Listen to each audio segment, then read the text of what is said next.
$367.78 in just 1 month. My girlfriend and I were pouring our wallets into Starbucks and Phil's Coffee back in April of 2021. Around that time, I had just moved to the Bay Area to wrap up my senior year of college. And while this was a particularly bad month, it's safe to say my girlfriend and I spent over $2,500 at Starbucks in 2021. You're welcome, Kevin. And the problem wasn't that we were just buying coffee, it's that we were buying food, bagels, and everything else, ballooning our average order to over $17.50. I was reloading a $25 Starbucks gift card practically every week to get those double stars. And while it was great to have our morning routine where we'd get up, go get coffee, get food, it was putting a big drain on our wallets, especially since we were still in school at the time. It was around this time that I realized things were getting out of hand.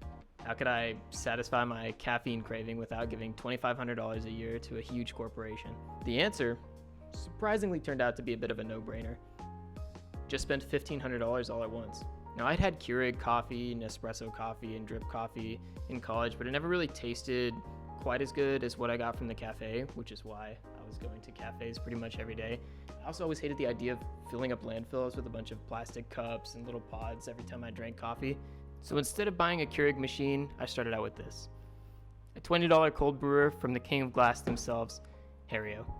Spent a couple months drinking cold brew from this guy with pre-ground coffee I bought at Target, and it served me just as well as the $5 cups of Starbucks I was having. But this time, it was less than $1 a cup. Now, I could have stuck with this setup and been perfectly happy and saved a lot of money, but I was tired of having to set up the brewer every night, wait a couple hours for my coffee to be ready, or waking up and I forgot to do it the night before and then I just didn't have coffee. So I decided to invest in a bit more of a sophisticated coffee setup that would give me more flexibility. Partially motivated by the aesthetics, I purchased this $500 setup from Fellow to make pour-overs. It's definitely not the most cost-effective setup, but come on. It do kind of look good though. I could have easily gone with any gooseneck kettle, a hand grinder, something way more cost-effective, but the fact that I did go with this more expensive setup does make the math a little more interesting later on. If you're interested in a bit more of a cost-effective setup, I'll get into those at the end of the video. So after I got my new gear, I dove into a bunch of coffee content creators. James Hoffman, Morgan Drinks Coffee, Lance Hedrick, those were some of my favorites, but there's a ton of great content out there on YouTube if you're interested in learning about coffee. I tried a bunch of different methods and specialty beans until I landed on something that I enjoyed better than what I got in most cafes. And that was a Japanese iced coffee I first learned about in one of James Hoffman's videos. I'll link that down below. Now at this point, you're probably wondering, how does this expensive coffee setup actually save money over going to Starbucks? Well, let's do some math. So let's run the numbers. My daily Starbucks trip was costing me about $10. That's if we discount any of the food we were buying there, but we'll get back into that a little bit later. So $10 a day for 2 coffees. Now, this bag of coffee that I like from a roaster called Onyx Coffee Roasters here in the US cost $21 for about 280 grams of coffee. Now, for how I brew coffee, I usually brew about 21 grams per cup or 42 for 2 cups. So 280 grams will get me about 6.67 days worth of coffee if I'm brewing about 42 grams for 2 cups every day. Now, if we divide $21, which is the cost of the bag, by 6.67, making this coffee at home just from the beans is costing me about $3.15 per day.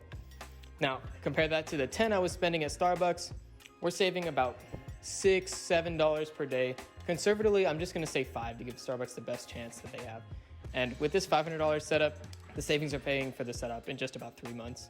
And if we add back the fact that at home, I'm more likely to eat bananas or oatmeal instead of my $4.75 spinach feta and egg wrap that I get at Starbucks, it makes it even more of a no-brainer. But it doesn't stop there. Even the $1,000 setup I have for making espresso drinks with my Gadget Classic machine and espresso grinder, that setup pays for itself in only about 6 months. On top of the fact that now I pretty much have flexibility in being able to make any drink that I want.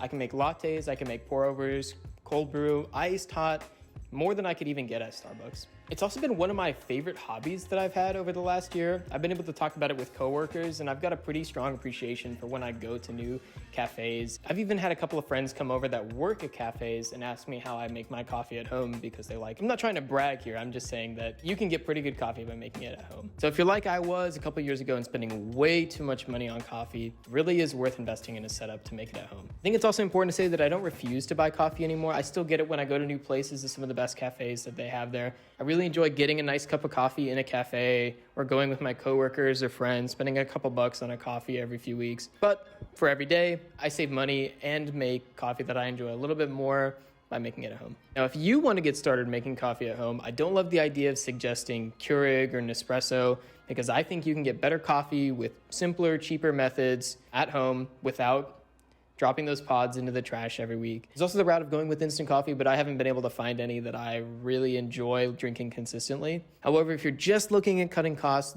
those are some options that can get you pretty decent coffee. There's two routes that I would suggest here if you're looking to get started. First is to start like I did with cold brew. You can get a pretty simple cold brewer. It's really hard to mess up. And if you're only looking at drinking iced coffee and nothing else, that's a good place to start, and it's pretty easy to upgrade after that. And if you want a little bit more flexibility, you can get one of these. This is an AeroPress. This $50 plastic tube can pretty much do anything you want. There's an entire world championship every year where people bring new methods of brewing coffee with the AeroPress and try to compete for the best brew. I think as you get into it, if you make sure you're buying nice, fresh, high quality coffee, you have a solid grinder, you're gonna be happy with what you make at home. I'm not gonna dive into the specifics of how I brew coffee in this video. Maybe I'll save that for a later date. But like I said, there's a ton of content out there if you wanna get started. A ton of people that are way more experienced than me that have a lot to say about how to make coffee at home. Brewing coffee has been one of the best, most accessible hobbies I've ever had. Started with just $25, and 2 years later, I've spent $1,500 and I don't regret any of it. I can say I've saved money by doing that. Hey, my name is Kyle. This is my first video on this new channel, so I figured I'd drop a little intro here at the end. I'm gonna start posting about personal finance and anything else that's interesting to me or that I think I can make valuable content about here in 2023. So feel free to subscribe or drop a like if this video was interesting or if you're interested in some of my future content. Thank you so much for watching, and I'd love to hear, how much do you spend on coffee?